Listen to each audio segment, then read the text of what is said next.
शिव शंकर को जिसने पूजा उसका ही उद्धार हुआ। अंत काल को भव सागर में उसका बेड़ा पार हुआ। भोले शंकर की पूजा करो, ध्यान चरणों में इनके धरो। हर हर महादेव शिव शंभू, हर हर महादेव शिव शंभू। ओम नमः शिवाय। आइए श्रवण करते हैं सोमवार व्रत की कथा। प्राचीन काल की बात है। एक नगर में एक बहुत धनवान साहूकार रहता था, जिसके घर में धन की कमी नहीं थी। परंतु उसको एक बहुत बड़ा दुख था कि उसके कोई पुत्र नहीं था। वह इसी चिंता में दिन रात लगा रहता था। वह पुत्र की कामना के लिए प्रत्येक सोमवार को शिवजी का व्रत और पूजन किया करता था तथा शाम के समय शिव मंदिर में जाकर शिवजी के सामने दीपक जलाया करता था। उसकी इसी भक्ति भाव को देखकर एक समय पार्वती जी ने शिवजी महाराज से कहा कि महाराज, यह साहूकार आपका अनन्य भक्त है और सदैव आपका व्रत और पूजन बड़ी श्रद्धा से करता है। इसकी मनोकामना पूर्ण करनी चाहिए। तब शिवजी ने कहा, हे पार्वती, यह संसार कर्म क्षेत्र है। जैसे किसान खेत में जैसा बीज बोता है वैसा ही फल काटता है, उसी तरह इस संसार में जैसा कर्म करते हैं वैसा ही फल भोगते हैं। पार्वती जी ने अत्यंत आग्रह से कहा, महाराज, जब यह आपका अनन्य भक्त है और इसको अगर किसी प्रकार का दुख है तो उसको अवश्य दूर करना चाहिए, क्योंकि आप सदैव अपने भक्तों पर दयालु होते हैं और उनके दुखों को दूर करते हैं। यदि आप ऐसा नहीं करेंगे तो मनुष्य आपकी सेवा और व्रत क्यों करेंगे?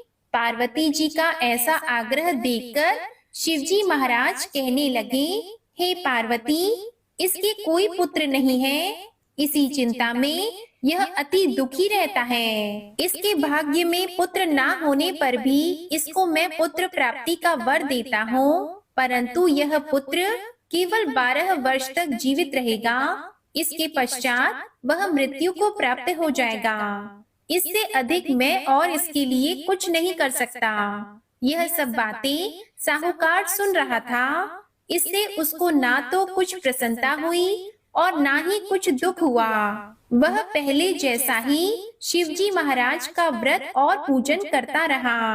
कुछ काल व्यतीत हो जाने पर साहूकार की स्त्री गर्भवती हुई और 10वें महीने में उसके गर्भ से अति सुंदर पुत्र की प्राप्ति हुई। साहूकार के घर में बहुत खुशी मनाई गई, परंतु साहूकार ने उसकी केवल 12 वर्ष की आयु जानकर अधिक प्रसन्नता प्रकट नहीं की और न ही किसी को भेद बताया। जब वह बालक 11 वर्ष का हो गया तो उस बालक की माता ने उसके पिता से विवाह आदि के लिए कहा, तो वह साहूकार कहने लगा कि अभी मैं इसका विवाह नहीं करूंगा, अपने पुत्र को काशी जी पढ़ने के लिए भेजूंगा।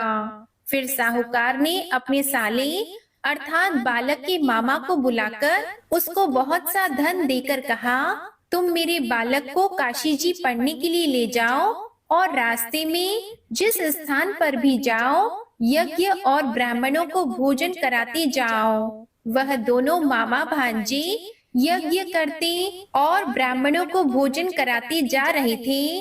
रास्ते में उनको एक शहर पड़ा।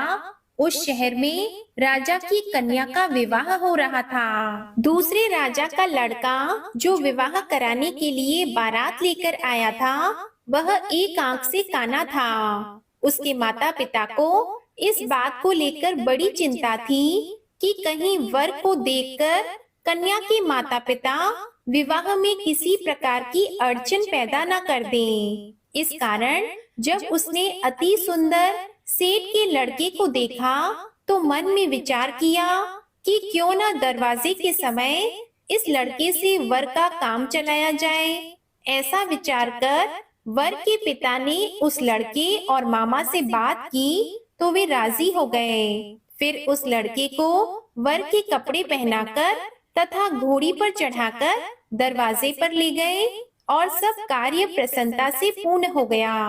फिर वर के पिता ने सोचा कि यदि विवाह कार्य भी इसी लड़के से करा लिया जाए तो क्या बुराई है। ऐसा विचार कर लड़के और उसके मामा से कहा, यदि आप फेरों का काम और कन्यादान के काम को भी करा दें तो आपकी बड़ी कृपा होगी और मैं इसके बदले में आपको बहुत सा धन दूंगा। तो उन्होंने स्वीकार कर लिया और विवाह कार्य भी बहुत अच्छी तरह से संपन्न हो गया। जिस समय लड़का जाने लगा तो उसने राजकुमारी की चुन्नी के पल्ले पर लिख दिया कि तेरा विवाह तो मेरे साथ हुआ है, परंतु जिस राजकुमार के साथ तुमको भेजेंगे वह एक आंख से काना है और मैं काशी जी पढ़ने जा रहा हूँ। लड़के के जाने के पश्चात उस राजकुमारी ने जब अपनी चुन्नी पर ऐसा लिखा हुआ पाया तो उसने राजकुमार के साथ आने से मना कर दिया और कहा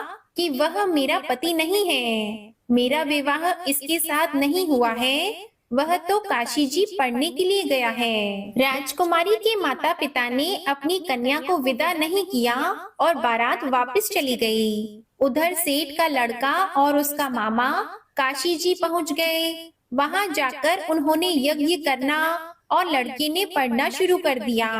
जब लड़के की आयु 12 वर्ष की हो गई तो उस दिन उन्होंने यज्ञ रचा रखा था कि लड़के ने अपने मामा से कहा कि मामा जी आज मेरी तबीयत कुछ ठीक नहीं है। तब मामा ने कहा कि अंदर जाओ और सो जाओ। लड़का अंदर जाकर सो गया और थोड़ी देर में उसके प्राण निकल गए। जब उसके मामा ने आकर देखा कि वह मुर्दा पड़ा है तो उसको बड़ा दुख हुआ और उसने सोचा कि अगर मैं अभी रोना पीटना मचा दूंगा तो यज्ञ का कार्य अधूरा रह जाएगा। इसलिए उसने जल्दी से यज्ञ का कार्य समाप्त कर ब्राह्मणों के जाने के बाद रोना पीटना आरंभ किया। संयोगवश उसी समय शिवजी पार्वती जी उधर से जा रहे थे। जब उन्होंने जोर जोर से रोने की आवाज सुनी तो पार्वती जी कहने लगी कि महाराज कोई दुखिया रो रहा है, उसके कष्ट को दूर कीजिए। जब शिव पार्वती ने पास जाकर देखा तो वहाँ एक लड़का मुर्दा पड़ा था। पार्वती जी कहने लगी कि महाराज यह तो उसी सेठ का लड़का है जो आपके वरदान से हुआ था। हे महाराज इस बालक को और आयु दीजिए, नहीं तो इसके माता पिता तड़प तड़प कर मर जाएंगे। पार्वती जी के बार बार आग्रह करने पर शिवजी ने उसको जीवन वरदान दिया और शिवजी महाराज की कृपा से लड़का जीवित हो गया। शिवजी और पार्वती जी कैलाश पर्वत पर चले गए। तब वह लड़का और मामा उसी प्रकार यज्ञ करते तथा ब्राह्मणों को भोजन कराते हुए अपने घर की ओर चल पड़े। रास्ते में उसी शहर में आए जहां उसका विवाह हुआ था। वहां पर आकर उन्होंने यज्ञ आरंभ कर दिया तो उस लड़के के ससुर ने उसको पहचान लिया और अपने महल में ले जाकर उसकी बड़ी खातिर की। साथ ही बहुत से दास दासियों सहित आदर पूर्वक लड़की और जमाई को विदा किया। जब वह अपने शहर के निकट आए तो मामा ने कहा कि मैं पहले तुम्हारे घर जाकर खबर कर देता हूँ। जब उस लड़के के मामा घर पहुँचे तो लड़के के माता पिता घर की छत पर बैठे थे और यह प्रण कर रखा था कि यदि हमारा पुत्र सकुशल लौट आएगा तो हम राजी खुशी नीचे आ जाएंगे, नहीं तो छत से गिरकर अपने प्राण खो देंगे। इतने में उस लड़के के मामा ने आकर जब यह समाचार दिया कि आपका पुत्र आ गया है तो उनको विश्वास नहीं हुआ। उसके मामा ने शपथ पूर्वक कहा कि आपका पुत्र अपनी पत्नी के साथ बहुत सारा धन लेकर आया है। तो सेठ ने आनंद के साथ उनका स्वागत किया और बड़ी प्रसन्नता के साथ रहने लगे। इसी प्रकार से जो कोई भी सोमवार के व्रत को धारण करता है अथवा इस कथा को पढ़ता या सुनता है उसकी समस्त मनोकामनाएं पूर्ण हो जाती हैं। प्रिय भक्त जनों, अब आप सुनिए भोलेनाथ जी की सौभाग्य देने वाली सुंदर कथा। एक बहुत ही मनोरम गांव था उस गांव के बाहर छोटा सा शिव मंदिर था, जिसमें एक बहुत ही बूढ़े पुजारी रहा करते थे। एक दिन एक गरीब माँ अपने नन्हे से बालक को मंदिर के द्वार पर छोड़कर चली गई। बहुत खोजने पर भी पुजारी जी को बालक के परिवार का कुछ पता नहीं चला। जब गांव का कोई भी व्यक्ति उस बालक का पालन पोषण करने को तैयार नहीं हुआ, तो पुजारी जी ने भगवान शिव की इच्छा समझकर उसे अपने पास रख लिया और उसका नाम गोपाल रखा।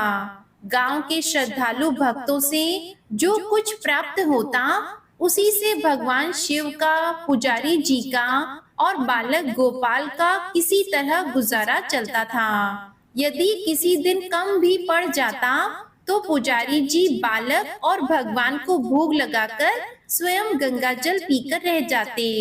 धीरे धीरे गोपाल बड़ा होने लगा और वह पुजारी जी के कामों में हाथ बटाने लगा। वृद्ध पुजारी जी के थके हारे हाथों को कुछ आराम मिलने लगा। इसलिए वृद्ध पुजारी जी ने गोपाल को मंदिर की सफाई, भगवान शिव की पूजा, उनको भोग लगाने और उनकी आरती करने की विधि अच्छी प्रकार समझा दी। वृद्ध पुजारी भगवान शिव के नाम का जाप और कीर्तन करने में समय लगाने लगा। एक दिन भगवान शिव के मंगलकारी नाम का ओम नमः शिवाय, ओम नमः शिवाय, ओम नमः शिवाय, शिव शिव शिव का जाप करते हुए उनके प्राण छूट गए। अब बालक गोपाल का इस संसार में भगवान शिव के सिवाय और कोई सहारा नहीं था। उसने पुजारी जी की यह 3 बातें कभी नहीं भूली। भगवान भोलेनाथ, शिव शंकर को ताजी गरम रसोई का भोग लगाना, भगवान को भोग लगाए बिना स्वयं कुछ नहीं खाना और भगवान शिव पर विश्वास रखकर कभी भी किसी भी चीज का संग्रह न करना, बासी भोजन तक का भी नहीं। यदि कोई भक्त पहले से भोजन या मिठाई मंदिर में दे जाता, तो बालक गोपाल उसे गरीबों में बांट देता। वह ताजी रसोई बनाकर ही भगवान को भोग लगाता, उसके बाद ही स्वयं प्रसाद ग्रहण करता और यदि बचता तो उसे बांट देता। यदि रसोई बनाने की सामग्री नहीं होती, तो गोपाल भोले बाबा को गंगा जल पिलाकर ही रह जाता। एक दिन बरसात का मौसम आया। 3-4 दिन तक मूसलाधार वर्षा होती रही और मंदिर में एक भी भक्त नहीं आया। गोपाल अपने भोले बाबा को गंगा जल का ही भोग लगाता रहा और बेचारा खुद उसी गंगा जल को पीकर रह जाता। अब देखिए, भगवान भोलेनाथ बालक की भक्ति और सहनशीलता की परीक्षा भी ले रहे थे, किंतु आखिर में अपने भक्त बालक को भूख से तड़पता देखकर उनसे रहा नहीं गया। और वहाँ माता पार्वती तो ममतामय ही है। भगवान भोलेनाथ सेठ के नौकर का रूप धारण करके हाथ में भोजन सामग्री की बहुत सारी पोटली लेकर वर्षा में भीगते हुए मंदिर के द्वार पर जा पहुँचे। उन्होंने आवाज लगाकर गोपाल को बुलाया और उसके हाथ में पोटली देते हुए बोली, सेठ जी ने यह कच्चा राशन भेजा है, इसे रसोई बनाओ और भोग लगाओ और स्वयं ही प्रसाद पाओ। मैं कल फिर आऊंगा। गोपाल ने आशीर्वाद देकर उन्हें विदा किया और सूखी गीली लकड़ियों से धुएं में गरम रसोई बनाकर भोले बाबा को भोजन कराया। पूरे बरसात के मौसम में भोले बाबा नौकर के वेश में गोपाल के घर आते और सीधा दे जाते और स्वयं भी गरम गरम रसोई का भोग पाते। एक दिन गोपाल ने सोचा, सेठ जी को सीधा भेजते हुए 4 महीने हो गए हैं, किंतु वे स्वयं कभी मंदिर में नहीं आए, कभी भोले बाबा का प्रसाद ग्रहण नहीं किया। अगले दिन जब भोले बाबा नौकर के भेष में पोटली लेकर आए, तो वह भोला भगत गोपाल बोला, भाई, तुम्हारे इतने धर्मात्मा सेठ जी कभी स्वयं मंदिर में प्रसाद लेने नहीं आते, इस कारण मेरा हृदय अत्यंत ही दुखी हो रहा है। अपने सेठ जी से कहना, कल वे मंदिर में प्रसाद ग्रहण करने के लिए अवश्य पधारें। यह सुनकर नौकर बने भगवान शिव चौंक कर घबरा गए और बोले, अरे अरे पुजारी जी, सेठ जी मेरे द्वारा आपको सीधा भेजते हैं ना, आपको राशन तो भेजते हैं, आप इससे पकवान बनाइए, भोले बाबा को भोग लगाइए और स्वयं भी प्रसाद खाइए। फिर सेठ जी को बीच में बुलाने की क्या जरूरत पड़ गई? जैसा चल रहा है वैसा चलने दीजिए ना। गोपाल बोला, ऐसा कैसे चलने दो? आपके धर्मात्मा सेठ जी इतने दिनों से भगवान भोलेनाथ को प्रसाद बनाने के लिए इतने सारे राशन भेजते हैं, क्या मैं उन्हें भगवान का प्रसाद देने का अपना कर्तव्य भी पूरा न करूं? मैं किसी का उधार खाने वाला नहीं हूं। अपने सेठ जी से कह देना, यदि कल भोले बाबा का प्रसाद ग्रहण करने वे नहीं पधारे तो मैं उनका सीधा लेना बंद कर दूंगा। मैं उनसे कोई भी सामग्री नहीं लूंगा। नौकर बने भोले बाबा तो अपने भोले भगत की अकड़ देखकर कांप उठे और यह सोचकर मन ही मन हंस भी रहे थे कि अरे वाह, आज तो लेने वाला ही देने वाले पर धौंस जमा रहा है। लेकिन सरल हृदय भक्त के मनोभाव पर रीझ कर वे बोले, ठीक है पंडित जी, कल सेठ जी मंदिर में प्रसाद ग्रहण करने अवश्य आएंगे। प्रिय भक्तों, अब देखिए दूसरे दिन बड़े ही सवेरे भोले बाबा नौकर के भेष में दूध और बहुत सारी सामग्री लेकर मंदिर पहुंच गए। गोपाल चौंक कर बोला, भाई आज इतना सारा सीधा किस लिए? नौकर बने भोले बाबा बोले, पुजारी जी भूल गए क्या? आज आपने सेठ जी को प्रसाद के लिए बुलाया है, इसलिए आप बड़े ही मन से स्वादिष्ट रसोई बनाइए और भोले बाबा की भोग लगाइए। गोपाल ने पूछा, यह तो बता दीजिए कि सेठ जी किस समय पधारेंगे? तब नौकर ने प्रसन्न होकर उन्हें सेठ जी के आने का समय बता दिया।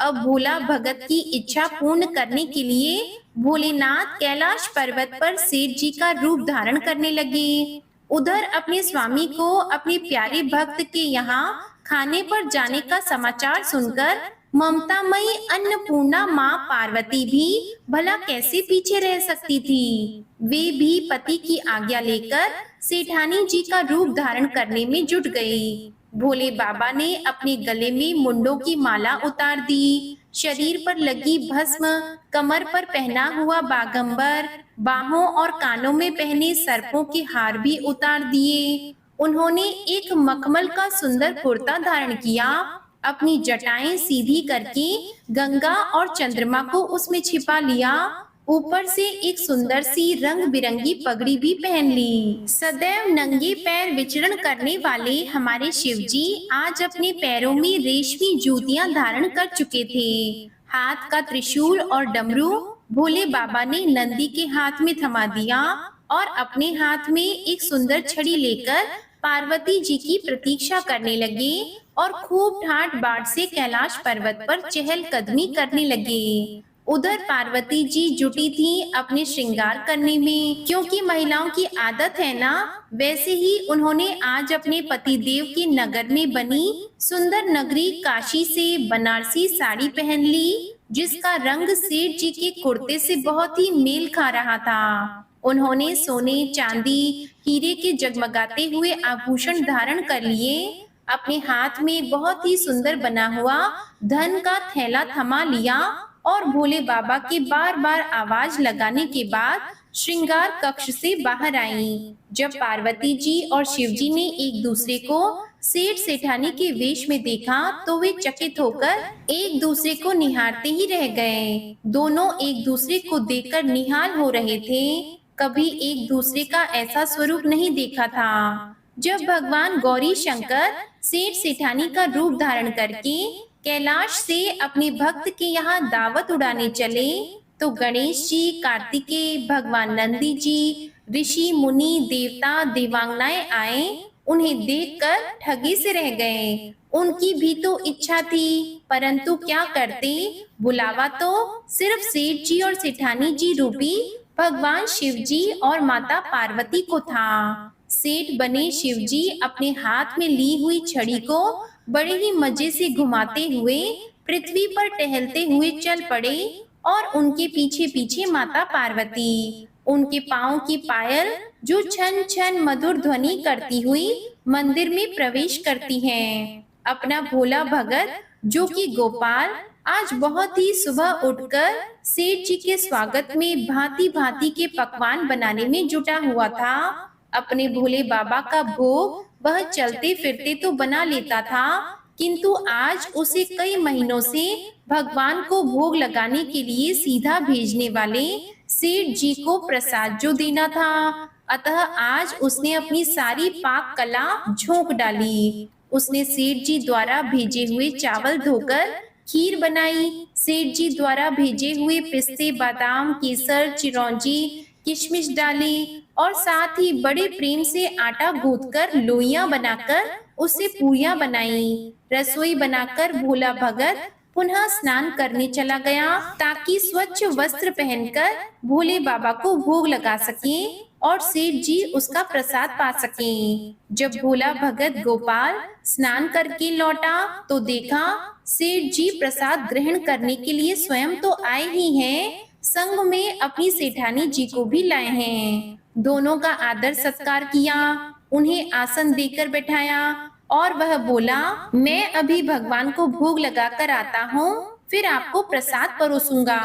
भावना के भूखे भोले बाबा से भूख सहन नहीं हो पा रही थी, इसलिए वे बोले, पुजारी जी भगवान को जल्दी से भोग लगा कर आइए, मुझे भूख सहन नहीं हो रही। भोला भगत गोपाल बोला, सेठ जी भूख तो मुझे भी बड़ी जोर से लगी है, किंतु मैं अपनी भूख के कारण अपने भगवान को भोग लगाना थोड़े ही भूलता। यदि दुनिया के सारे लोग इसी तरह अपनी भूख के लिए भगवान को भोग लगाना भूल जाएं, तो भगवान तो भूखे ही रह जाएंगे। सेठ जी बने हमारे भोले बाबा महादेव जी बोले, अच्छा ठीक है पुजारी जी, एक पत्तल उठा, इधर मैं पहले पत्तल बिछाता हूँ, मुझसे भूख तो सहन नहीं हो पा रही है और आप भगवान भोलेनाथ को भोग लगाकर आइए। गोपाल सेठ जी बने भोले बाबा को डांटते हुए बोला, सेठ जी भगवान के काम में ना तो जल्दबाजी चलती है और ना ही कंजूसी। मैं जब तक भगवान को भोग नहीं लगा लेता, आप रसोई के पास ही नहीं फटक सकते। आप चुपचाप इधर बैठ जाइए और ओम नमः शिवाय जपते रहिए। मैं अभी आता हूँ और आपको भरपेट भोजन कराता हूँ। सेठ बने शिवजी डांट खाकर चुपचाप अपने आसन पर जा बैठे। सेठानी बनी पार्वती जी उनकी यह दशा देखकर बड़ी ही मुश्किल से अपनी हंसी रोक पाई, लेकिन जैसे ही भोला भगत गोपाल पत्तल में सामग्री लेकर भगवान को भोग लगाने मंदिर में गया, भगवान शिव पार्वती जी को मौन रहने का संदेश देकर चुपके चुपके पैर रखते हुए रसोई में गए और उन्होंने एक एक व्यंजन उठाकर चखना शुरू कर दिया।